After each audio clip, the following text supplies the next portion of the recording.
Well, hi to everyone here. It's great to have you here with us today. And let me begin by congratulating you because the Raisina Young Fellows program is really one of our most competitive and certainly one of our most prestigious programs at ORF. All right, and it's a super difficult thing to crack. It's super prestigious, so I think you really need to give yourselves a round of applause before we even begin. And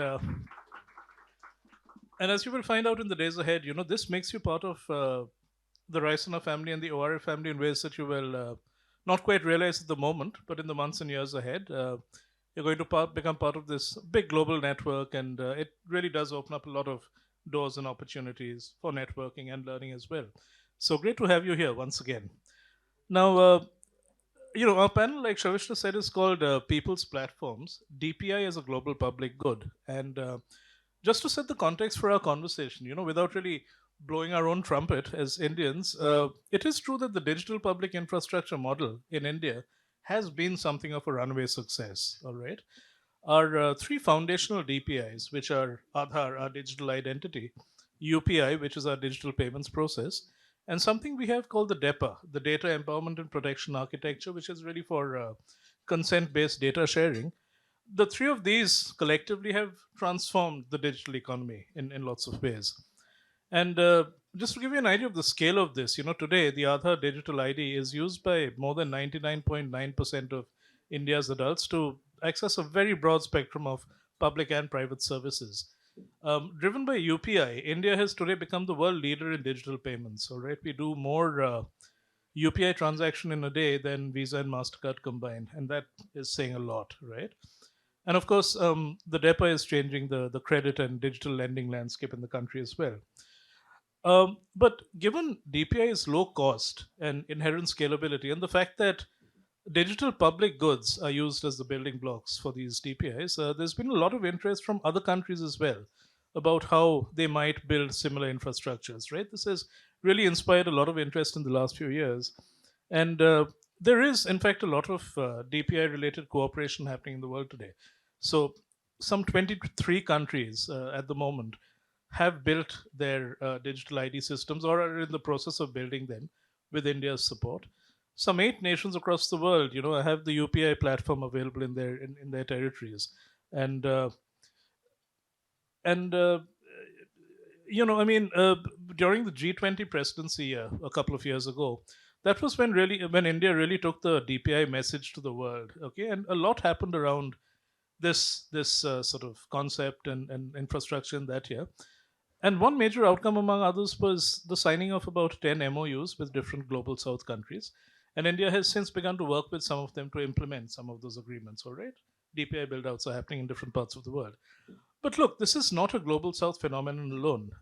Developed countries, the global north has also shown a lot of interest in this. And we have Fernando on the panel who's going to tell us a little more about the European perspective very soon. Um, and they've done this in different ways. Okay, so the global north is very interested in coming up with norms and principle frameworks around DPI.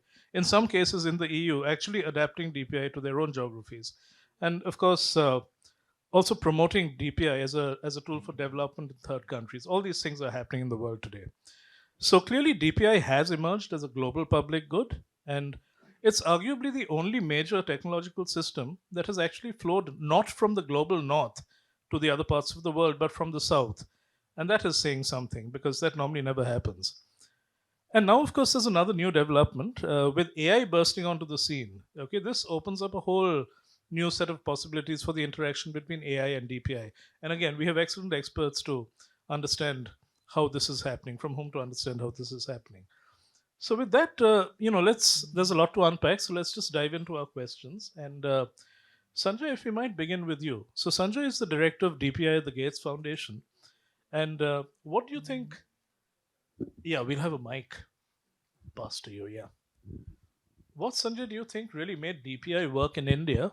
And as with the Gates Foundation, you support the build out of DPIs in other parts of the world. What are some of the challenges you see and also some of the big opportunities that you're seeing? Thanks. Thanks for that, Anirban. So, first, let's start with what we define as DPI, right? I mean, because clearly everybody has a slightly different definition of it. And what we have done is you aligned with the World Bank on what their definition of DPI is. which is foundational, reusable digital building blocks, such as, so it's not necessarily limited to those three, uh, digital IDs, payments, and data sharing, designed for the public benefit. So the public in DPI is actually that it is for the public benefit and not necessarily publicly owned. Because you could have a payment system, for example, which is privately owned, but which is still governed through regulation and otherwise for the public benefit. And so that's sort of the starting point for thinking about what we mean by DPI. The second thing is that, as you pointed out, what you've seen in India, part of the story is not just that it's been a runaway success in terms of like numbers of usage and those kinds of things. It has. But the main thing is that what you have seen is that it actually is one of the most promising strategies to accelerate progress on different parameters, like around development, around health, and so on, participation in the formal economy. All of those are enabled through DPI. So DPI essentially makes for a leaner government. It makes for easier to bring people into formal parts of society. And as a result of that, you see formalization grow. A lot of the countries in the global south have informality as a fairly large issue, and DPI tends to start to eat away at that. That's what you've seen in India over the last 15 years, is to see that we have got more and more people coming into bank account ownership, getting access to credit because now their histories are visible and so on. So I think that is sort of the promise of DPI. So which is really why it's not just that the numbers speak for it, it's the benefits that the people see are real. And as a result of that, many governments want to replicate it. The challenges are quite many. I mean, it's typically a change in behavior. There are questions around who runs the system, how do you make sure it is for public benefit. Uh, uh, so there are like turf wars. Typically, digital systems are not as well designed to be part of the way governments are designed. So right, so there is a typically some kind of question of who does what and why and ownership. Many of those factors will come into play. But end of the day, we do see that governments want to make this change happen, and then they have to find paths. And I'm sure some of our colleagues here who sit on the government side can talk about some of those challenges as well. But that's typically the kinds of challenges that everybody faces. I mean, it's not that India didn't face those. It's just that we managed to get past those in the first phase of all the implementation that happened. But end of the day, that going past that and getting the global adoption in the country, I think helped it take off and show the benefits, which now everybody really wants to talk about. Thank you, Sanjay, for sort of setting the tone for our discussion, really. And what you just said also helps us segue to our second speaker. So, Harsha, if we might come to you now. Now, Sri Lanka is a country where, DPI cooperation is taking place. India and Sri Lanka have been working on this for the last couple of years.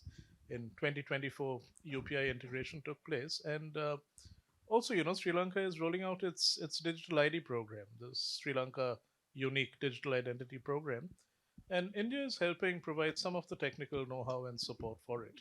And this is part of a broader, I think it's called the Comprehensive DPI Partnership, which both countries share, right? So some of the points Sanjay just made, how does a partnership like this evolve when you have a national government, yours, which is setting the vision, but of course, some of the resources, the support, the technical know-how coming from India. Thanks. Glad to be here. What Sanjay said, my definition, in fact, this is what I just casually mentioned, and you said I should say it in the panel, is digitizing the citizen is what the turf war is about. The Registrar of Persons, the Internal Affairs Ministry wants to take ownership of that. But to me, DPI is digitizing the economy. So to me, these are two completely different things, right? And what we need to do is the latter. When you do the latter, the former automatically happens, right? So I was thinking about it, 1,400 million people have been onboarded to this thing, the world's largest biometric database. And, so we are 20 million people, 22 million people. So somebody could say it's a no-brainer. Why can't these guys get this done? But it's not that simple. because one is the sort of the bureaucratic inertia and wanting to keep control. That's one. And what we were having the chat earlier, this is not just in our country, but happens in many countries. Another is, you see, the difference in the starting point. For instance, a lot of Indians were excluded from the financial system, as opposed to our country. Almost everyone is already connected to the financial system, but in a traditional way, right? Not electronically, not through QR codes. It's interesting because even a chai wala here, will take your payment on a QR code.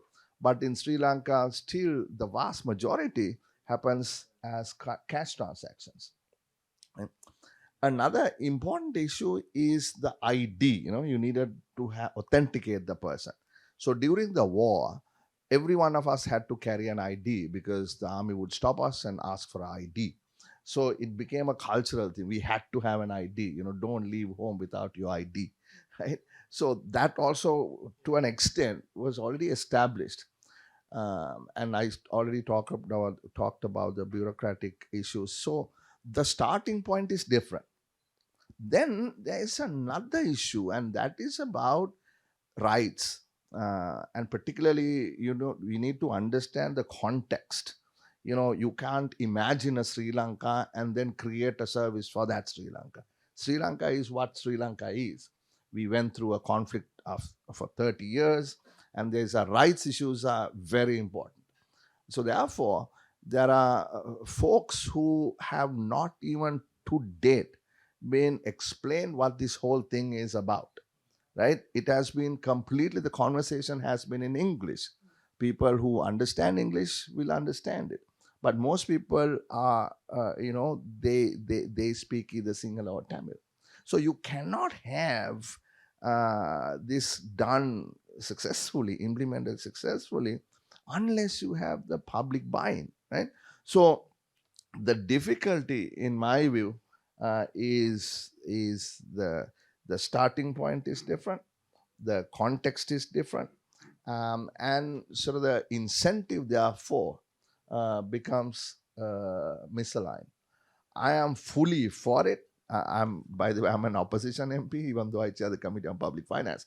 I am fully for it, right? And we have been trying to do it for some time. But our position is, don't enforce it. Get people's buy-in. Issues of human rights matter. We don't want a government doing surveillance on us. You know, let's include people. Let's bring everybody on board, but let them feel that their data, their privacy is protected. So that's the way we look at it. Yeah, thank you very much for that, sir. Very well taken those points. And Asta, we will come to you now. All right. And at Up the Institute, which you lead, you and your team have. This is a slightly different kind of questions after the more scene setting ones we've just had. You and your team have evolved the idea of data sharing as a DPI. Now, could you explain what that means and what this might actually mean for innovation in enterprise? Thank you so much for that. We haven't evolved the idea of data sharing. I think that there's a general lack of consensus, as there is on many parts of the DPI story, that there are three foundational DPI, ID payments, and the last one you described as DAPA, but I think for very many other people it's just data and data exchanges in particular.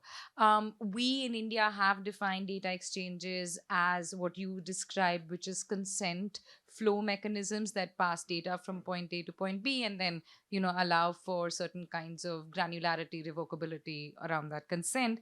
But in different parts of the world where data exchanges are being created as public infrastructure, they have taken different forms. So for the last few, I mean, we've been looking at data sharing as a way of unlocking the value of data. And with the Gates Foundation, we've been looking at what that taxonomy of data sharing is. And going back to what Mr. De Silva said, I think that even in the context of data sharing, as we build it, and what's very interesting is that in the previous two speakers, you already see two different definitions of public. One is public interest, and the other one is public agency and control. So I think something to think about even there. But is that we're also looking at motivations, right? Why does a government need a data exchange? For what purposes? There's administrative efficiency and state system modernization. Like Sir said, the digital economy question. There's related to that social service delivery, regulatory compliance, and sector coordination. But then there's economic competitiveness, so the innovation question. But then there's something more complex, which is around sovereignty and resilience, which is very, very important. And anybody who's been following the AI discourse is going to, understand that. And I think what we are trying to sort of unbundle out of this is that for each different motivation, the notion of data exchange will be different. So for instance, if you wanted to do more sort of national resilience kind of work or sovereignty kind of work, and then the question of sovereignty for whom also, you may look at individual control is an act of sovereignty. So data exchanges in the way that India has defined it may be useful. Whereas if you were doing something that is much more sort of administrative efficiency, then you may want to do, an P2P exchanges or a government as a bus. I mean, and there are lots of definitions around this. But the idea is that the sharing of data is not an end in itself, right?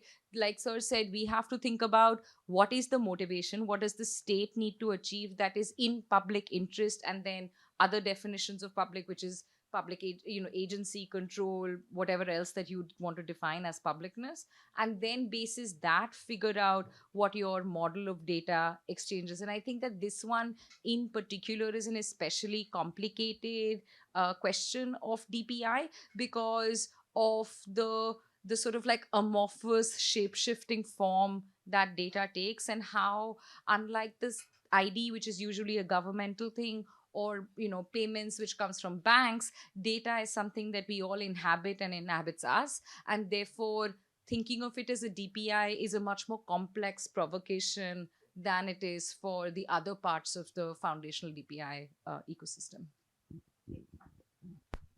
Thanks for that, Asta. Thank you. So now, if we might just zoom out to another geography, all right, and let's come to the global north now.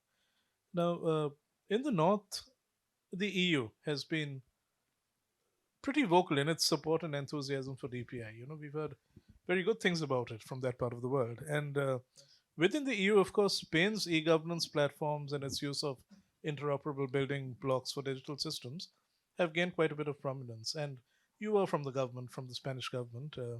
So could you tell us some more about the Spanish and the European experience with DPI? How do you look at this? Well, first of all, thank you very much. It's an honor for me to be here the first time in India. And it's a total honor. And in fact, we are a high admiration for this project from Europe and from Spain, because it shares some of the principles that are very important for us. So inclusion, sovereignty, solidarity, digital transformation. I deal with digital transformation in Madrid, and political commitment. So for us, and we are going to talk now about Europe, it's a very important project of the government of India. Well, I drive Madrid. It's a big city in Europe, not as Indian cities. It's a big city in Europe, the second city in Europe. But I was born in a little village 60 years ago of Spain, and I know perfectly what is this digital divide, the lack of infrastructure, lack of capability. So for me, all around inclusion is very important. So for me, for this is so important. Well, we are different countries, of course. We always say that country, city are different, so solution can be a standard, but it's possible to learn from each other. But we share a lot of things: fragmentation, regulation, interoperability. Well, the problem of Europe and Spain is fragmentation. Europe is 27 countries with different regulation, different technical solution, a lot of legacy, different cultures, That's very important way to try to do together and different digital capabilities. And Spain is one of the most decentralized countries in Europe and perhaps in the world. We are 17, as you hear, different regions with a lot of administrative autonomy, 17 different education systems, 17 different health systems. So for us, interoperability is a must. In Europe, we began this process perhaps in 2000 in the Lisbon strategy with the first government project, and from the first time, as we have a common market, we need common solution. Perhaps there is a difference in the working of what to say building block for you.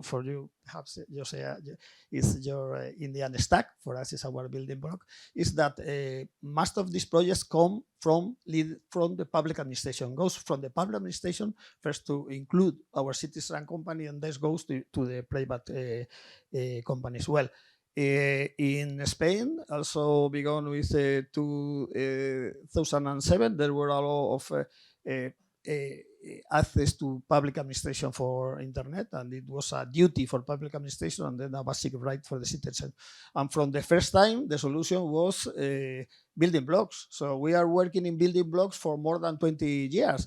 Digital identity, digital signature, in the interchange of data, interchange of document, electronic notification, that for us is very, very important for reduce of time, for transparency, for reduce of cost. That is very important. And of course, all around electronic invoicing, electronic procurement. In Spain, we have more than 30 different common platforms. In some cases are common, and in other cases are interoperable platforms. That is true. So interoperable is the key point in Europe. Why? Because every country has their own solution. So we need to interoperate with a European interoperability framework. I think this is important. And why this is important? Because for us, the competitiveness of our countries in Europe, you know that there is a vision now that Europe is losing competitivity with others, nations and sectors in the world, and we need to do things. We have been very fragmented, but we have a lot of regulation, perhaps hyper regulation, and we need to reduce all of this. The target, the real use of all citizens and companies. Why? Because you remember COVID. In COVID, there were a lot of public administration institutions that has a lot of problem because the low use of internet and digital public services. And for us, the center of all is the use, and the indicator of success for all is the user interchange of data. To finish Europe, I say interoperability. Why? Because countries are different regulation, different languages.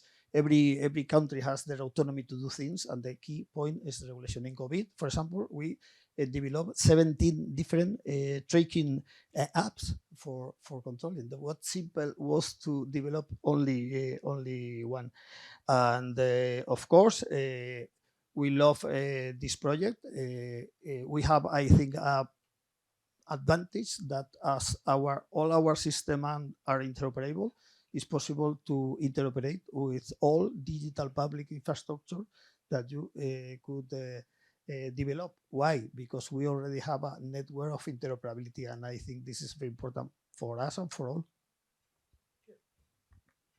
Great, sir. Thanks for that overview, and we will come back to you in a couple of minutes. Stephanie, our last speaker for the first round. Now we're going to zoom out a little further, all right, and look at this in a somewhat more international way. Now, Stephanie, you've been involved with and also tracking DPI-related discussions at the G20. You were part of the Think 20 DPI task force, for example. And you would have noticed that, during the Indian, Brazilian, and South African presidencies, DPI was squarely on the agenda, all right? It was very much a subject of discussion. But now, with the US presidency, of course, the tone and flavor of discussions are a little different, right? And the Global South, development, DPI are probably less important at these forums than they were even a year ago. So, how can one keep DPI discussions alive in some of these groupings and multilateral forums? Or Or, going forward, is this going to become more a matter of bilateral discussions and cooperations alone?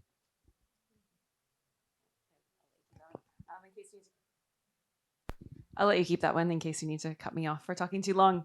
Thank you for that question. I think I want to start by answering it before I get to the how we keep the DPI discussion alive. As we all know, it's very, very changing, or at least it feels to be a very dynamic and changing global context right now. But also what type of discussion we want to keep alive. Like where does the DPI discussion need to be now, given where we've come over the last 3 years? So I want to reflect a little bit on what I see the G20 having done over the last 3, and then think about what this moment might offer, and then where the discussion might take place. So when India got the presidency 3 years ago with the G20, there was a very explicit agenda to put digital public infrastructure as a thing into the global forum. Before that year, if you sort of search for the term, it didn't really exist outside. Even in India, it was still relatively novel. And so what we saw happen is that sort of attention that Sanjay brought up to DPI, both as a particular normative end. We want to have digital transformation that's in the public interest, being aligned with a particular means. This idea of building blocks, foundational DPI, foundational infrastructure, and platforms. And those two things were brought together in India's discourse around DPI. The discussion then shifted a little bit with Brazil. Brazil held on to the idea that DPI was a sort of potential to think about this aim in relation to a particular how. But they brought more attention to the question of data, not just in data sharing, as Asa said, but data as a set of concerns. We are, as my other honorable colleague mentioned, we are also turning people into data. Data is mediating now how states relate to citizens, with a key role to the private sector in managing how citizens are seen by the state and interact with the state. So Brazil brought some attention to that angle and attention to the language of rights. Last year with South Africa, we again saw DPI on the agenda, again from a global South angle, but again from a slightly different twist in the discussion. So what I saw last year was more attention to thinking about DPI in terms of a practical question as well. What does it mean to implement this type of how, this type of approach to infrastructure across African states with very different contexts? And very importantly, who is going to fund this, and who is going to fund this in the long term? Which is, I think, a question that is sort of always the elephant in the room. These are big infrastructural projects. They're also infrastructure that needs to be continually updated and needs to be continually protected and secure and trusted. So the South African presidency brought attention to that. And then we pause. And we have the US presidency this year, which in some level is going to be a summit, I think at Mar-a-Lago. Outside of the sort of big summits, there isn't a lot of attention yet to the wider plural conversation among different types of actors and different countries beyond the G20. It seems to be it's going to be a very pared down discussion.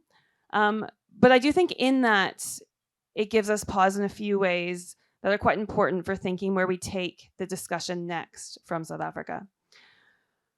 So first, I think looking at the US, not just as a G20, as the president of the G20, but also as a country in itself, I think it presents some interesting questions about the types of states DPI is being implemented in. This maybe hasn't been as the same question in India, but in the States, we do see a lot of attention at the moment to how data is used, for what purposes. It's not DPI, but the question over the last week about whether Anthropic's data can be used for mass surveillance and for fully autonomous drones points to these bigger questions about what are the agendas of the states where this infrastructure is being implemented.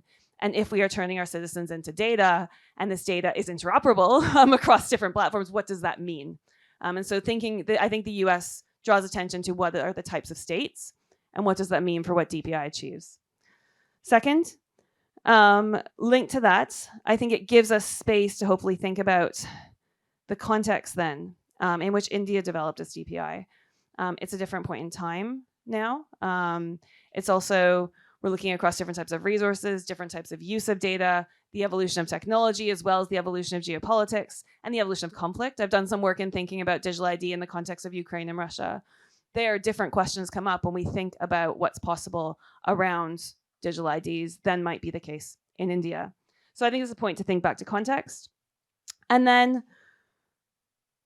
third, I think also with the US presidency and given this point in time, it really returns our attention to the idea that DPI is dynamic.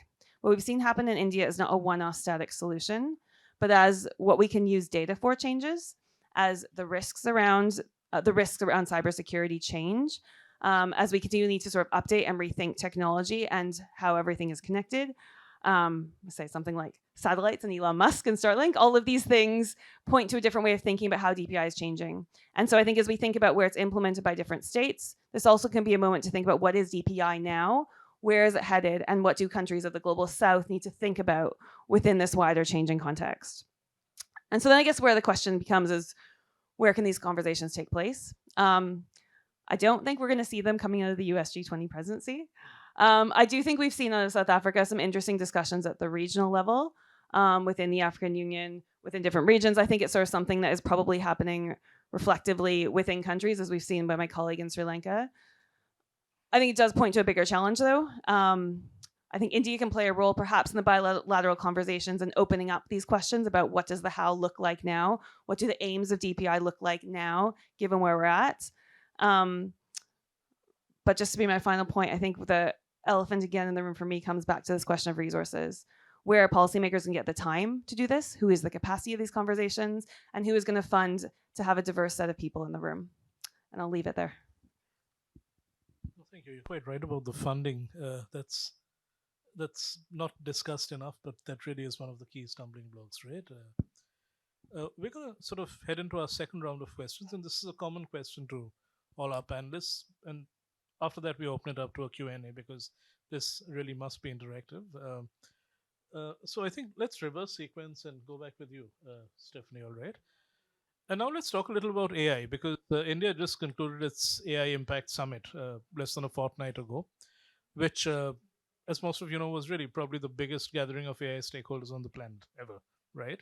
And AI development, AI diffusion is becoming really very widespread. So what does this mean for DPI? Okay, I mean, in the future, how might AI and DPI interact with each other, engage with each other, build off each other, all right? And we sometimes talk of this happening in two ways.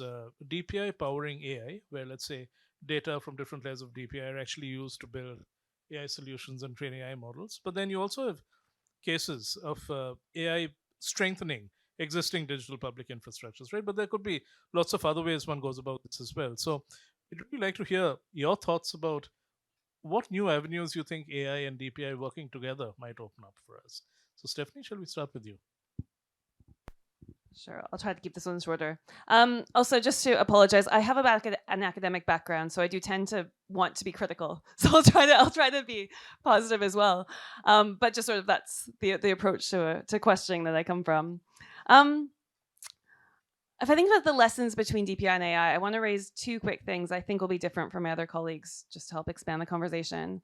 One, I think DPI offers a really important lesson for AI in thinking about how it's important to recognize the power of narrative and hype. So I think what India accomplished around the first around its G20 presidency to put DPI on the agenda as a thing that mattered with a set of aims, that was powerful in and of itself. And we see a power of hype around AI as well. But with DPI, we also need to recognize that needed to be grounded with what's actually taking place. I think all the work that Gates is doing, others have done to sort of try to bring out what does this look like on the ground in communities at the local level for the individual person to actually even know what is DPI, how do I interact with it? That's really important. And I think that's needed in the AI conversation as well, that very community perspective combined with the hype, recognizing that both is important to have these things on the agenda, but that for the hype not to sort of spiral into its own sort of creation, it needs to be linked to that sort of community experience. And then the second one that I want to draw attention to around the relationship with DPI and AI, and this is around AI strengthening DPI, but it's strengthening it in the context of DPI as a form of mediated sovereignty. So DPI mediates sovereignty in terms of citizens now through data, with citizens becoming data. It mediates sovereignty with the role of particular platforms and technologies, also with the role of particular firms and companies that are involved with this. AI adds a layer to that. And so I think at a conceptual level, you need to think about what does that do in terms of pushing the sovereignty question? Does it sort of fundamentally change how we've sort of set out the balance of mediated sovereignty with DPI? Or does it just sort of reinforce it? And so that's where I'd sort of say there's another set of lessons. Right. Thanks. Yeah. Uh, okay, yeah, Asa, why don't we come to you now? And let's just go back in this order. Yeah. No, thank you so much for that. And I think that two thoughts again here is that coming back to the public in DPI is really, really critical as we have this conversation, because literally on this panel in your 30 minutes, you have seen three definitions, right? Public interest, public control, and public administration. And I think that as we think about the AI DPI question, we do have to think about all three of these publics. And also, I think drawing from what Steph said, there is something to be considered around how the data that is being generated on DPI platforms is being used to train models, right? So that is the first layer, which is like DPI to AI. In the context of India, we talk about payments in a significant way. We also know that there are two big payment providers on UPI. One is Google, and the other one is PhonePe, but now owned by Walmart, right? So Steph's point about sovereignty and how we think about two parts of it, both sovereignty, which is these models are being trained on quote unquote public data, that is our transaction data, but then is being sort of hoovered up to go into Gemini most probably. And the second part is, which is a sovereignty question, but then the second part is also like, how do we govern for things like competition? Our regulator for payments, NPCI, did have a notion of 30% market cap, but because we were so interested in the democratizing of payments, which was a really, really critical motivation at the time for India, we didn't think about competition. So we lost some of the innovation flair around UPI. So I think that as we also think about AI, AI is a data game. We know that the current four companies that are able to build the models that they are able to is because they're sitting up on data. So they started the digitalization of data economy, and now that's why frontier model exists. So therefore, from to add one more layer to what Steph said about sovereignty, I do think we need to think about competition, innovation, as well as consumer interest, which we know is always at a little bit of a precarious moment in the face of monopoly. On the other end, which is like AI to DPI, I know that we have also been talking about access to DPIs through, indigenous languages, Bhashini, and things like that. But again, even in that, we have to remember that this is data, right? And are we now creating open data sets that are again getting swooshed up by large models and providing that linguistic diversity that is definitely India's strength? But then what are we getting in return, which is just a chat bot to tell me when to use fertilizer or whatever else. So I think that the regulation around this needs to be strengthened, because I don't think it's a simple this is amazing and therefore that will be amazing kind of link. Um, well, what you said is we had three definitions: public service, public administration, public interest. I think the question then is the can you apply the same thing to all these three publics, right? I mean, the inclusion and administration, I think it's okay, it's fine. But public interest agency is where the problem is. Somebody said we're turning humans into data, and data is interoperable, and what's going to happen then, right? And what the president of Finland said this evening was that the rules based world order that we were used to is dead, right? So therefore, um, what can governments do with the data? And if it then is turbocharged, like somebody said earlier, with AI, I mean, where are we going to end up at?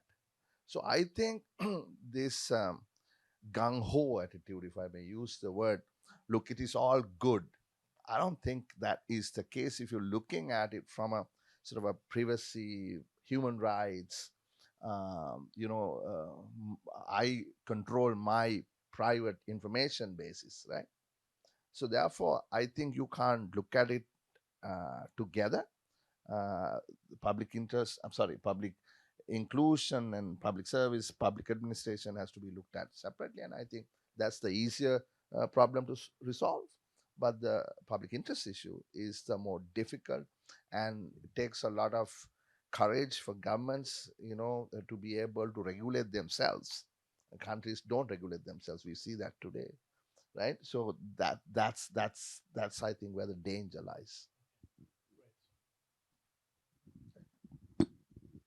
Well, I totally understand because Europe is the champion of the regulation, and in fact, in Europe, are a big debate about the regulation of AI is against innovation or for privacy, and always is a balance. There is no 0 and 1, always a balance. Well, my opinion is that AI are going to change everything, and are going to change DPI also, because this is not a. I am a technician. As a technician, as you, we have been a lot of hypes of technology around years, but this is transversal. This is not a hype. Perhaps we don't know when and how, but we know that are going to change a lot of things. And these changes are going to be in productivity, of course, and better information. That is very important. There are very bad information. Of course, better decision with data, with quality, because every time we talk more and more about AI, less and less about data governance, but at the end is the quality of the data who are going to be critical. And of course, at the end, better public services. And in fact, better public services, because what need people to use services in the private sector, the public sector? Well, natural language to relate with the services, and this is very important in my opinion. Talking about technology, I think there are changes that are going to be incremental, and other than going to be total transformative. Well, one is the natural language technology possibility are going to easy highly the services. Then I think the hyper automation. At the end, what people think is silly services and quick services. And I think AI is possible to automate. And then all around, you say about data management, I think is very important in my opinion. But what happened at the same time, that is a debate, at least in Europe, is a debate about we public administration need trust, and then to use this tool of AI, we need, I think, two things. One is transparency on all we do, and then internal control. I think it's very important to have internal control of the tools. And of course, you talk about financing. Of course, the balance between the cost and productivity. That is not is an open thing. And to feed this, I would like to mention cybersecurity. I think it's a key point. We are talking about citizens, and every time more and more, I see a problem of cybersecurity for the people. There were a time that digital divide is defined by read and write, use digital DPI, but then now are going to be able to use the AI. So I think this are going to be very important in my opinion. And to finish, I think I am a technician. I think we are going to take advantage of all the opportunities, are going to reduce the risk. We need to put the focus in the decision, but we need to have common sense. In some cases, technician doesn't have common sense in order to use a technology or not. And the last is to have a critic spirit. You know, if you read the global risk report of World Economic Forum now, one of the first risks in the future is the misinformation, disinformation. Now, young people, doesn't know what is read or see if this is true or is not true, and all is around digital public services. So this is my view. My view is that AI are going to change everything. We don't know really the right moment because the technology are changing, and you know when to go in a technology that could change in order to optimize your funding. But we must be there because this is the future and part of our present. Thank you. It's a fascinating conversation. It's been going on for a little while as well for us in the space. But I've been thinking a little about the DPI AI intersection a little bit, and there's many elements to it, right? The first, as I think, was where you have components, the building blocks within DPI, some of which are powered by AI. So, for example, very oftentimes you see things like biometric systems use AI as a way to do matching, right? So they are kind of limited in scope, set deep inside somewhere in a flow of the DPI flows, fraud detection in payments, for example, and the similar example, right? And I think there you will see AI systems grow more and more with much more limited scope and so on. Of course, there's still issues. How do you decide what is a fraud, what's not a fraud?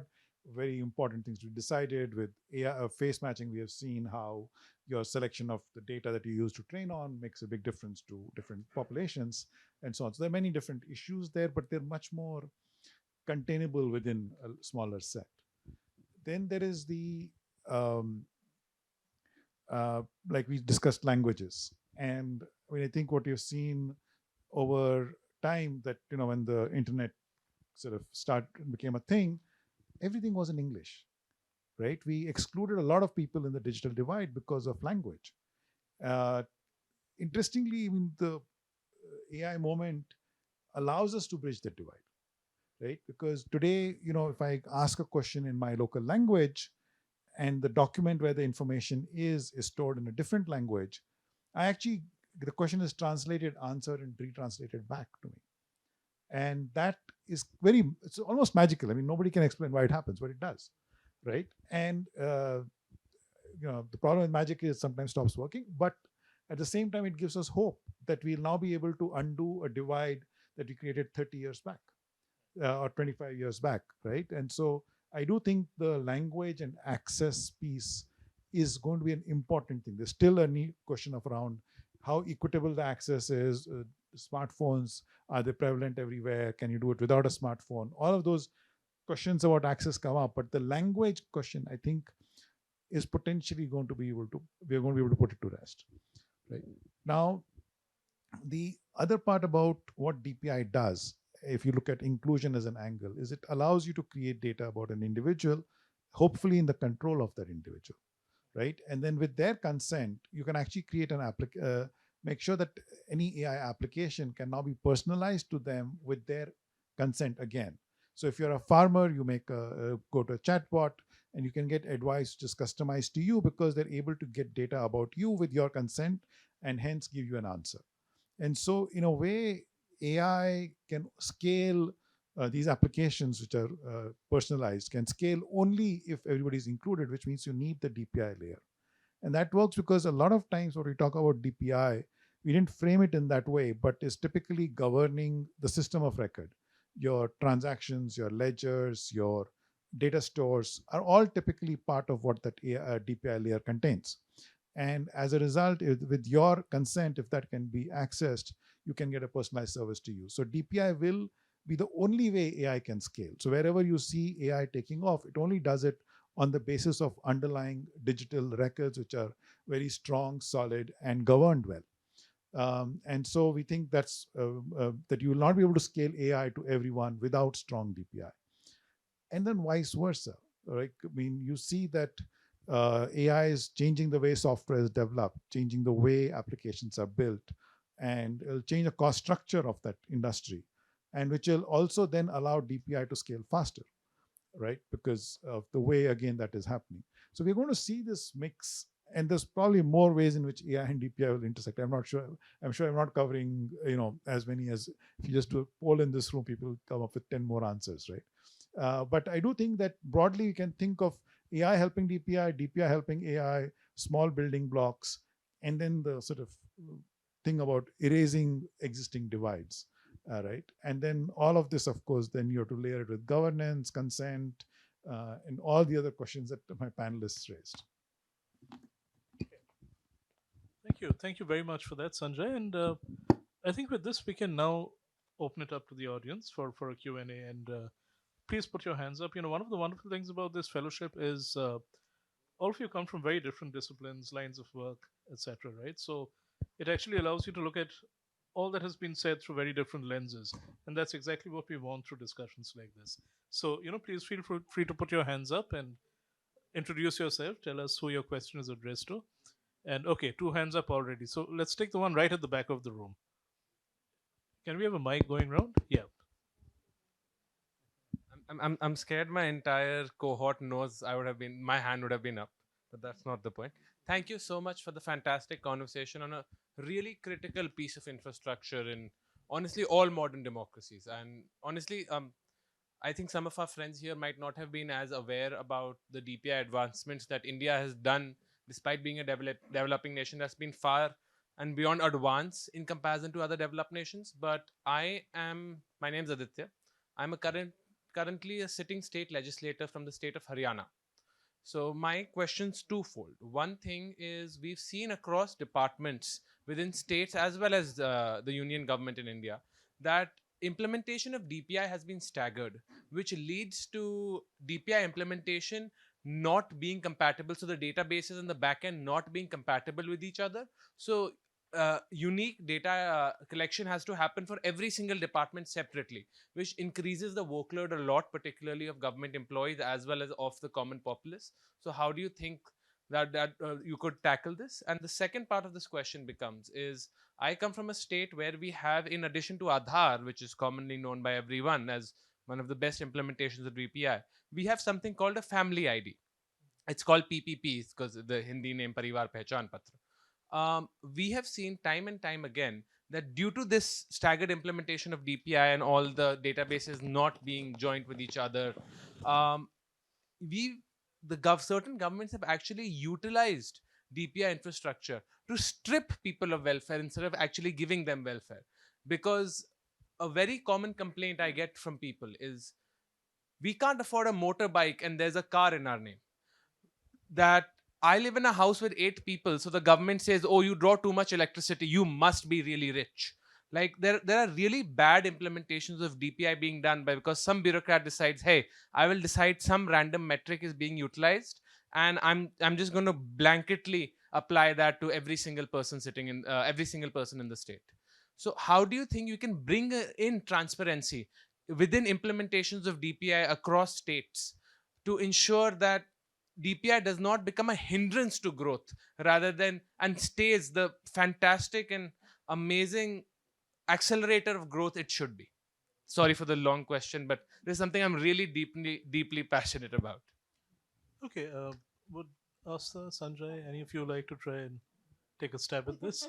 Okay, looks like it's over to Not you. a Yeah. foundation question in a way, but in a different way. So I think one of the first things about DPI is the idea of minimalism. The idea is that each DPI must be really minimal, which will allow people to build on top of it. And so in that sense, when you think in terms of DPI design, it's an important element to cut out features and then allow a governance layer on top. And technology doesn't determine the governance, actually it enables whatever the governments wants to do, and which is really where I think what Mr. De Silva was saying was really about, how the rights based approach, how do you give the transparency, and I actually want to punt the question to him to talk about how that should be done, because I think really that's what the question that Aditya asked was really about, was how do you sort of take a technology layer and empower the people to ask the right questions.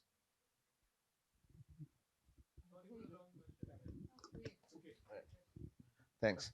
I mean, we see this a lot, but I think you see it's about leakage, and I think I read somewhere like $40 billion of welfare waste has been stopped. So it is about exclusion errors and inclusion errors, right? I mean, if you look at welfare programs, more people who need not be getting welfare actually end up getting welfare. Could be the other way around, depending on what the jurisdiction is. So, from a government's point of view, you need to minimize the error. Okay, so in doing that, there would be cases where welfare gets stripped when a van is registered in somebody else's name and they made a mistake. But I think those can be corrected. And but the issue about your family ID, we have the same thing, and I alluded to it at the beginning. And there's tough war between the internal affairs ministry and the IT ministry, and they want the bureaucratic inertia is really perhaps the most difficult challenge to overcome. uh, but here again, I think what the Sri Lanka solution is going to be, with the help of the Indian MOU that we are just about to sign, not we've already signed, and the MOSIP, based on the foundational stuff. I feel odd because everybody talks very highly technical stuff, and I'm a little bit out of place here. Nevertheless, is going to be the master integrator. I think the developer is called. So in that context, they will have to understand the context in which this needs to be implemented. Like I said, you cannot implement it in an imaginary Sri Lanka. I mean, Haryana is different to Gujarat, I'm sure, right? I'm just making that up, right? But so that is the case. You talked about 17 different, areas, um, and so therefore, the whole point that I am trying to make is get people to understand and appreciate the value of this, because sometimes people are misinformed or narrative is built around something that is not true, and good things get thrown away. We've seen it over and over again, and a lot of our countries have not really developed, and we should have been much more developed if people were explained to by those who are trying to implement things, particularly reforms. Right? This is a big reform, and that reform needs to go through, and people must buy that. So that's where I come in on that. Sorry, since it's a long question, are we all gonna take turns to answer it? I think that just to what Sanjay was saying, right? Like there's a governance around this. The technology sits in society, so I think you're absolutely right. Um, I think implementation has happened at different levels. There's a politicization of technology, which is like something coming from state government, something coming from, and Haryana is not alone. Rajasthan has a Bhamasha ID, MP has another one. So there are these complexities that exist in every state, and also departments, right? Like we know that health will give you one ID versus this. So there is that. But I think what we do need to understand is like the form, right? What is the form of the ID that it's taking? Where does it fit versus misfit? And then how do we sort of contextualize it, which is part of the governance? I think that some of the questions around leakages, Jharkhand has done a really good job of tracking leakages. Where do they, or not leakages, exclusions, where do they occur, what are the reasons for it, and creating an evidence base and then using that as part of that accountability mechanism, figuring out whether towards service, saying that like where is it a question of low capacity of government agencies or whether it is poor design. And to I think that the sort of trick is to think of these as iterative processes, even though governments don't allow for that flexibility.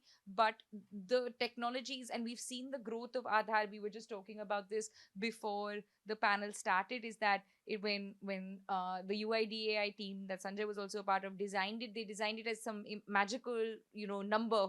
But then India needed a card, and we needed a physics. So the objective of technology as it sits in society is to evolve. And I think that that is what we need to remember and govern and iterate accordingly. And there's enough and more that is demonstrated in places like Spain and other parts of the world for us to be able to do that.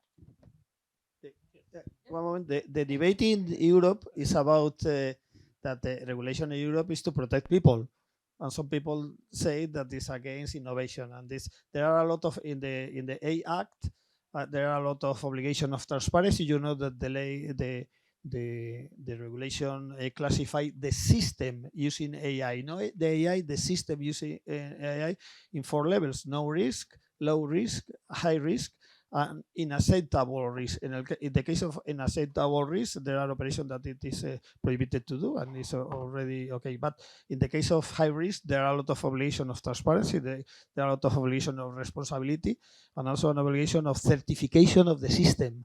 And this is a complex and expensive cases, and a lot of responsibility. And that's the key, because this regulation has been postponed by 1 year. And this is always a balance. This is always a balance. I think this is good in general, but all regulation is only to protect. Of course, there is a debate similar that it was about the general data protection 50 years ago. In that time was the same debate in Europe, that regulation, general data protection, was against innovation, and now it's a standard worldwide. We don't know yet. And the other little comment is about the information, the government of information, the integrated information. Well, I think it's a target. When we are talking about different ministries, a country, yet in Madrid, we have, in Madrid is like a country. We have a very big and important areas, and every area is something like a silo.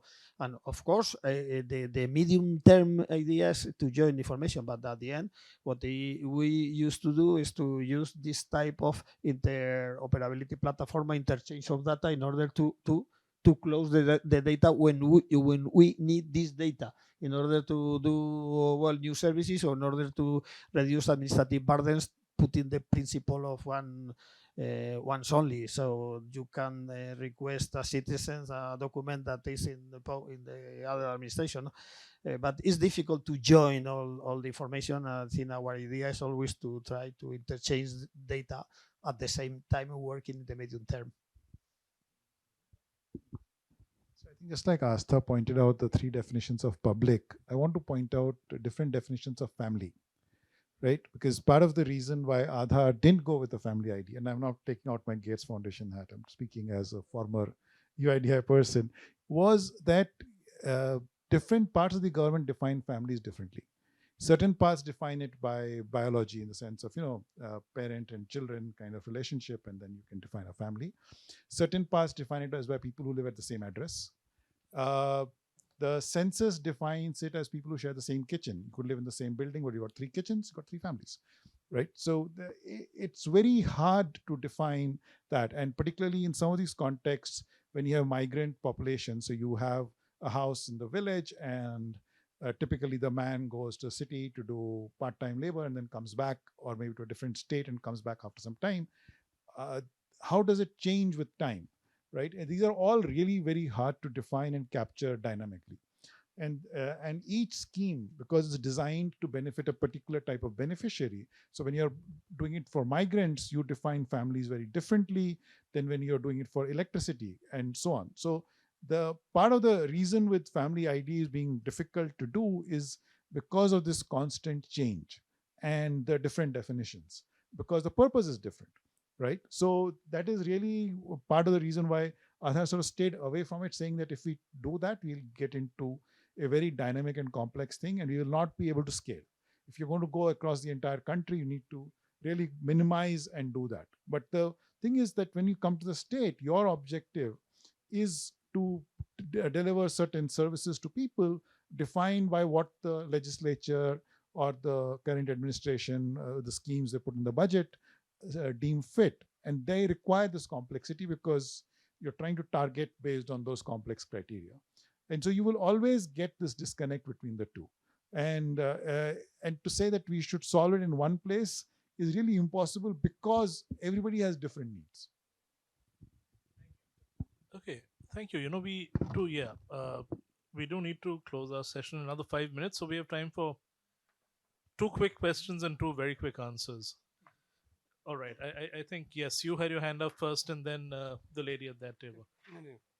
Okay, we'll come to you next. Yes. Thank you very much. A very quick question, and yeah. we'd invite a quick response. Yeah. My name is Valentina. I come from Spain. I'm a citizen of Madrid. So very happy to see you here, Fernando.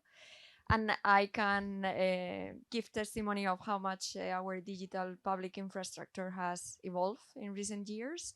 So just for you, but for all the panelists, where do you see this digital public infrastructure evolving, especially from the point of view of users? Like, what are users asking you to evolve in these years? And then, which are the models you are looking to, especially in our case in Madrid? Who are you looking to develop our digital public infrastructure? Which country, which city?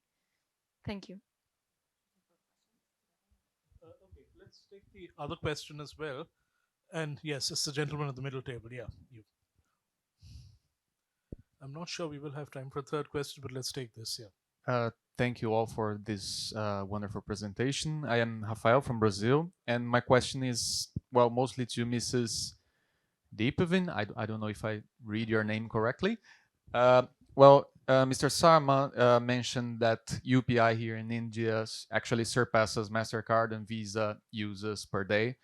That's actually the same numbers for Brazil as well. We have a digital pay system called Pix since 2020, and I guess that after the Indian one, it's like the largest in the world, and it really helps fighting informality, as Mr. Jain said, and banking account creations and access to credit. Well, during the recent discussions of the Trump tariffs, the United States administration have actually used as leverage the threat to Brazil should tax its digital paying system, Pix, so therefore they can use more Visa, MasterCard, and even WhatsApp Pay. I mean, are digital paying systems like part of this new international trade order? Can we talk about a geopolitics of digital pay systems? Thank you. Thanks. Yeah. Great question. I think MPIX is a really important case to be thinking of alongside.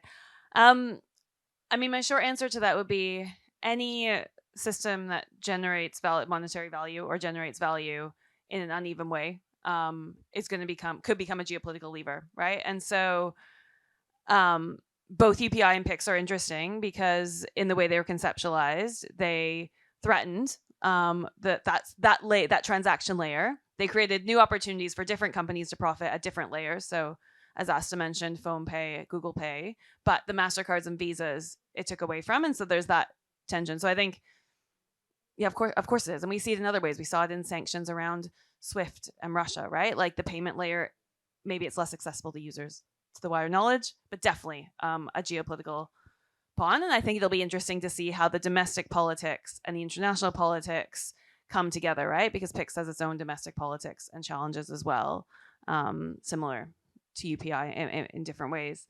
And then just quickly back to your question on what do users want and what models.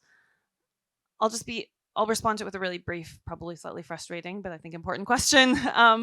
Which users are we talking about? How do we get access to their views?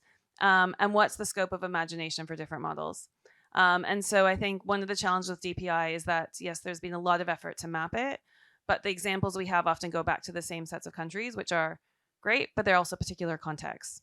And when we think about the users, we think about the users that we can measure and see. We don't think about the decisions not made. We don't think about the people that are excluded. They're not seen in the digital systems in the same way. And so I guess my challenge would be when we ask to answer your question would be, how do we get access to the users we don't see, the users that are excluded, the choices that are not taken, and how do we start to think about other places where different models could come up, which are not the main ones, and most importantly, also in the global south, where countries have faced a lot of historic inequalities from their infrastructure and politics. Well, thank you, Valentina.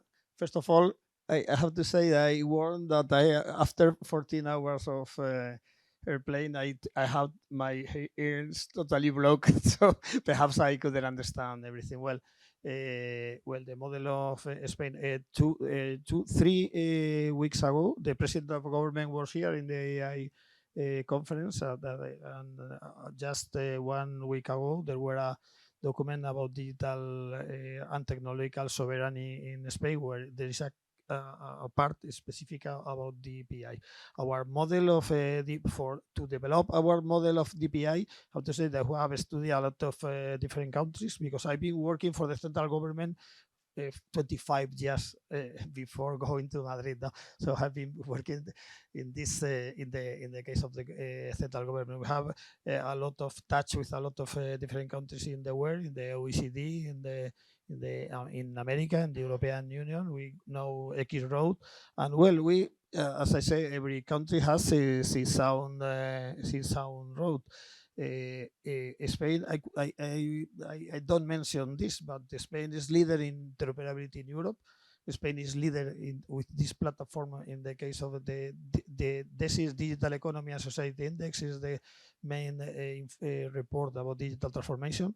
We are leading, of course, with with the big countries, is impossible to compare the case of Estonia with the case of France, Germany, Italy, Poland, Spain. The complexity is totally different. Because of that, in some cases, the cases is not the same in our opinion. And Madrid, I have to say, I don't mention, we are in the first position in the government survey of the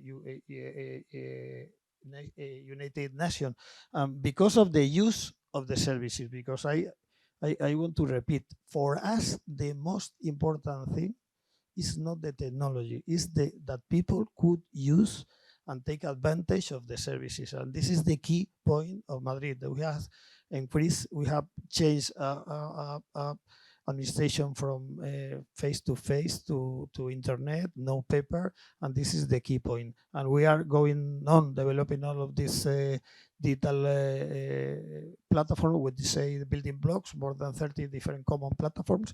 In some cases, as Spain are so decentralized, these platforms are not common, are not one, but there are several in the region. And the key question is the interoperability in Spain and then interoperability in Europe. Well, this is the way in Spain in general. Madrid has advanced. Why? Because we use all of these common platforms that are related with DPI. Okay, thank you very much. And I think with that, we will bring our session to an end. All right. So thanks once again to our panelists for speaking to us at length about DPI at 9:30 p.m. on a weekday. So thank you for that.